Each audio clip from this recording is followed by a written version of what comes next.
তাই আপনাদের সকলকে আমি বলবো, পিঠে পালো হচ্ছে মা বোনেরা, পৌষ পার্বণ হচ্ছে, মেলা হচ্ছে, পিঠে পার্বণ হবে, ইতু পুজো হয়ে গেছে, লক্ষ্মী পুজো হবে, নবান্ন হবে। সবাই ভালো থাকবেন আর মিলেমিশে থাকবেন, কোনো দুষ্টু লোকের খপ্পরে পড়বেন না। আর মনে রাখবেন, কোনো মেয়েরা কেউ ডাকলো আর চলে গেল সেটাও যাবেন না। আপনাদের অধিকার, আপনাদের নিজস্ব অধিকার। সরকারি যখন প্রজেক্টের পরিকল্পনার জন্য চেষ্টা করবেন, সরকার দুয়ারে সরকার করবে, আপনার দরজায় আসবে, আপনি তাকে বলবেন, সে আপনার কাজটা দেখবে।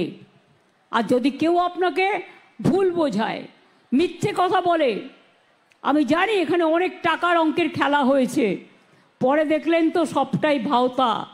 মিথ্যা বেশি দিন চলে না, মিথ্যেটা কিন্তু একদিন প্রকাশ পায়। আমি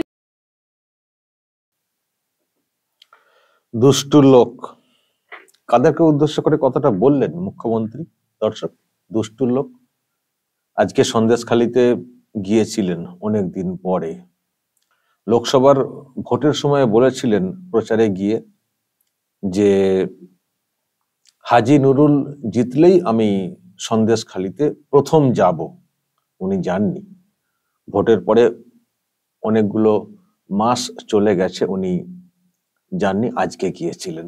আসলে যাওয়ার মুখটাও তো ছিল না। না, ওই যে বিধানসভা সন্দেশখালী, ওখানে তো মাইনাস ছিল তৃণমূল কংগ্রেস এই লোকসভা নির্বাচনে।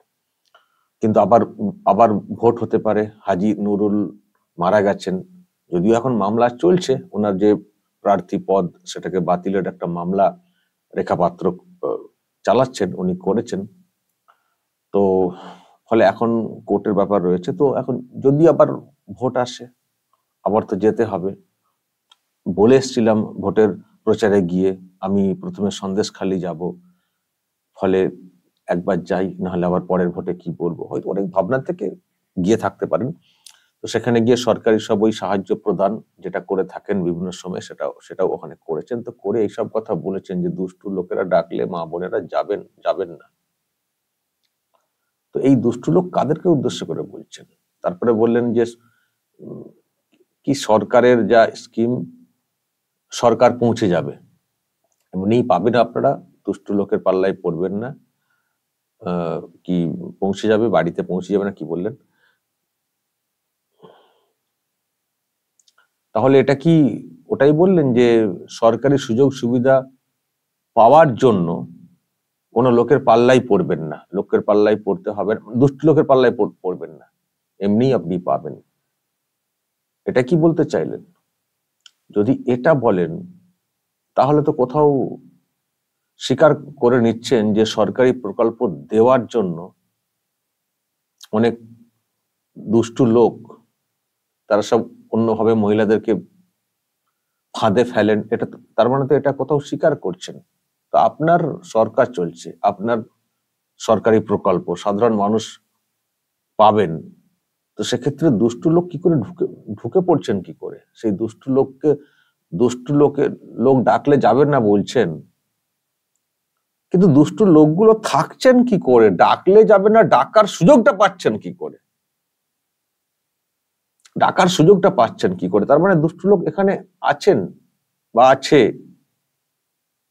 এটা প্রমাণ হয়ে যাচ্ছে।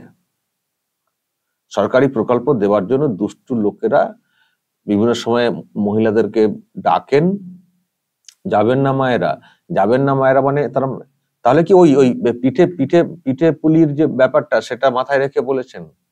পিঠে বানানো অমক তমক, মহিলাদেরকে ডেকে পিঠে বানাতে বলা হতো, তার বিনিময়ে সরকারি সুযোগ সুবিধা মিলবে এরকম বলা হতো, সেটাকে মাথায় রেখেই বলেছেন দুষ্টু লোকেদের পাল্লায় পড়বেন না, ডাকে যাবেন না। যদি সেটা মাথায় রেখে ওই বলে থাকেন, তাহলে আবার সেখানে বললেন টাকার খেলা হয়েছে, পরে তো সব সেগুলো প্রমাণ হয়ে গেল। মানে ওই যে সন্দেশখালীতে যা হয়েছিল, একটা স্টিং অপারেশন বলে একটা বের করা হয়েছিল, সেখানে দেখানো হচ্ছিল যে মহিলারা যেসব অভিযোগ করেছিলেন অত্যাচারের, সেগুলো সব পয়সার বিনিময়ে। একটা স্টিং অপারেশন করা হয়েছিল না, যে বিজেপি পয়সা দিয়ে এইসব বলিয়েছে কইয়েছে। তাহলে কি ওটা আবার শেষের দিকে বললেন সব প্রমাণ হয়ে গেছে পয়সার বিনিময়ে? তাহলে তার মানে ওগুলো, তার মানে যে অভিযোগগুলো করা হচ্ছিল সেগুলো মিথ্যা। এটা লাস্টের অংশের কথা অনুযায়ী পরিষ্কার। কিন্তু প্রথম দিকে যে বললেন দুষ্ট লোকের পাল্লায় পড়বেন না, নাকি টাকা দিয়ে বলানোটা দুষ্ট লোক, ওইটাকে দুষ্ট লোক বলে না, ওটাকে দুষ্ট লোক যদি বলেন তাহলে তো আগের ওই কথাগুলো কেন বললেন যে সরকারের প্রকল্প পেয়ে যাবেন, অমুক তমক দুষ্ট লোকের পাল্লায় পড়বেন না? কোনটা ঠিক কোনটা ভুল, কোনটা বলতে চাইলেন? দর্শক বলবেন আমি একটু গুলিয়ে গেছি আর কি, তো একটু বলবেন আপনারা ক্লিয়ার করে দিয়ে। কিন্তু এটুকু পরিষ্কার, দুষ্ট লোকের নাকি সব আনাগোনা আছে সন্দেশখালীতে, মানে পশ্চিমবঙ্গে, সেটা মোটামুটি উনি স্বীকার করছেন, দুষ্ট লোক।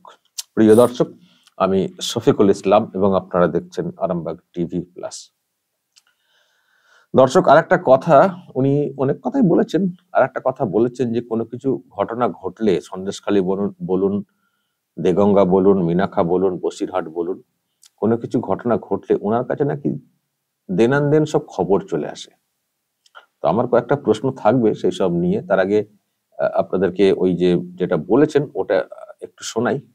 খবর কোত্থেকে কত সেকেন্ডে কত মিনিটে চলে আসে ওনার কাছে খবর, সেটা নিয়ে উনি একটা কথা বলেছেন। দর্শক, আমি আপনাদেরকে আগে ওটা একটু শোনাই, উনি কি দাবি করেছেন, তারপর আলোচনাতে আসছি। দিদিকে মনে রাখবেন, সন্দেশখালীতে একটা ঘটনা ঘটলে আমার কানে আসবে 1 সেকেন্ডের মধ্যে। হিঙ্গলগঞ্জে একটা ঘটনা ঘটলে আমার কানে আসবে 1 সেকেন্ডের মধ্যে। মিনাখায় একটা ঘটনা ঘটলে আমার কানে আসবে 1 সেকেন্ডের মধ্যে। বাদুরিয়ায় ঘটনা ঘটলে কানে আসবে 2 সেকেন্ডের মধ্যে। বসিরহাটে ঘটনা ঘটলে 8 সেকেন্ডের মধ্যে আসবে। আমি সকাল থেকে রাত মানুষের পাহারাদারির কাজ করি। সকাল থেকে রাত উনি মানুষের পাহারাদার, ঘটনা ঘটলে 8 সেকেন্ড, 1 সেকেন্ড, 1 মিনিট তার মধ্যে খবর পেয়ে যান।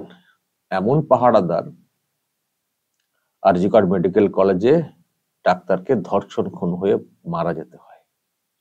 এমন পাহারাদার এই সন্দেশখালীতে দিনের পর দিন মহিলাদেরকে নির্যাতনের শিকার হতে হয়। এমন পাহারাদার বা এমন ওনার কাছে খবর চলে আসে, সেন্ট্রাল এজেন্সিকে ধরে পেটানো হয়, তারপরেও তাদেরকে থামানো যায় না। ওনার সরকার চলছে এখানে, সেই সরকার কন্ট্রোল করতে পারে না। সেন্ট্রাল এজেন্সির যারা যান শাহজাহানের ওখানে রেড করতে, তাদেরকে প্রাণ নিয়ে ছুটতে হয়। ওনার সরকার চলছে, 1 সেকেন্ডে 1 মিনিটে খবর চলে আসে, এদিকে বলছেন।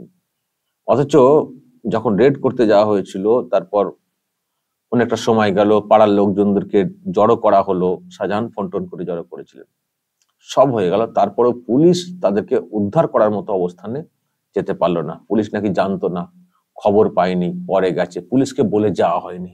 তো পুলিশকে যে বলে যেতে হবে কেন? পুলিশ মন্ত্রী তো সঙ্গে সঙ্গে খবর পেয়ে যান, তো যেতে পারতেন না পুলিশের লোকেরা? আরো উদাহরণ দিন দর্শক, এই যেসব এলাকার নাম বলছেন সেসব এলাকার ঘটনার কথা উল্লেখ করে বলুন ওনার উদ্দেশ্যে, যে ওনার কাছে 30 সেকেন্ড, কত 8 সেকেন্ড, 1 মিনিট নাকি সব খবর চলে আসে। তাহলে যে এলাকার নাম বললেন, এই এলাকাতেই তো সব জঘন্য জঘন্য ঘটনা ঘটেছে। আপনারা কমেন্টে বলবেন উনি খবর পাননি, তাহলে এটা ধরতে হবে উনি সব খবর পেয়েছেন। কিন্তু খবর পেয়েও সময় ওখানে তিনি বা তিনার পুলিশ পৌঁছায়নি। তাহলে কি খবর পেয়ে চুপ করে বসে থাকেন? আর যদি এত দ্রুত খবর পেয়ে যান বা আগে থেকেই খবর পেয়ে যান, তাহলে কেন এগুলোকে আটকানো যায় না? তাহলে উনি যে এই যে কথাগুলো বললেন, এত সেকেন্ডে খবর চলে, তত সেকেন্ডে খবর চলে আসে। আমরা কিন্তু এর পরেও লক্ষ্য রাখবো, যখন কোনো ঘটনা ঘটবে তখন উনি এই যে কথাগুলো, আমি এটা আমি আজকে রেকর্ড করে আমি আলাদা করে রেখে দেবো, ওনার কাছে কত দ্রুত খবর চলে আসে। মানে এরপর কোনো ঘটনা ঘটলে তখন না বলেন না আমরা তো এটা জানতাম না, এটা যেন না বলেন। এটা বললে এই বক্তব্য আমি সেদিনও শোনাবো। ওই ফুটানি একবার প্রকাশ্যে হাটে হাঁড়ি ভাঙবো। এর আগেও বলেছেন, আমি এটা আজকে তুলে রেখে দিচ্ছি। আর দর্শক বলুন তো, ওই যে বলছেন এত সেকেন্ডে খবর পেয়ে যায়, বলুন তো কত ঘটনা ঘটেছে, ওনারা কি করেছেন, উদাহরণ দিয়ে কমেন্টে বলবেন। দর্শক বলবেন যা বলার, কমেন্ট বক্সে নজর রাখবেন। Arambagh TV plus.